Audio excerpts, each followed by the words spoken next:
The Battle of Épehy was a battle of the First World War fought on 18 September 1918, involving the British Fourth Army against German outpost positions in front of the Hindenburg Line. The village of Épehy was captured on 18 September by the 12th Division. Prelude. Field Marshal Douglas Haig, commanding the British Expeditionary Force, was not eager to carry out any offensives until the assault on the Hindenburg Line, influenced by mounting British Army losses from previous battles that year. Over 600,000 casualties since March, 180,000 of them in the past 6 weeks. Rawlinson was kept reined in and advised by Haig to ensure his men were well rested for the eventual attack on the line. When news arrived of the British Third Army's victory at the Battle of Havrincourt, Haig's mind was changed. On the day following the success at Havrincourt, the 13th of September, Haig approved Rawlinson's plan to clear German outpost positions on the high ground before the Hindenburg Line, and preparations began. Battle. Very few tanks could be provided for the attack, so artillery would have to be relied upon to prepare the way, but in the interests of surprise they would not be able to provide a preliminary bombardment. The 1,488 guns would instead fire concentration shots at 0 hour and support the infantry with a creeping barrage, and 300 machine guns were also made available. All 3 corps of the Fourth Army were to take part, with 5th Corps of the Third Army on the left flank, and on the right the French First Army. The objective consisted of a fortified zone roughly 3 miles deep and 20 miles long, supported by subsidiary trenches and strong points.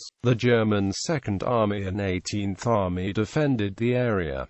On the 18th of September at 5:20 a.m., the attack opened and the troops advanced. The promised French assistance did not arrive, resulting in limited success for 9th Corps on that flank. On the left flank, 3rd Corps also found difficulty when attacking the fortifications erected at the Knoll, Quinemont and Guillemont farms, which were held determinedly by German troops. The village was however captured by the British 12th Eastern Division. In the centre, General John Monash's 2 Australian divisions achieved complete and dramatic success. The 1st Australian Division and the 4th Australian Division had a strength of some 6,800 men, and in the course of the day captured 4,243 prisoners, 76 guns, 300 machine guns and 30 trench mortars. They took all their objectives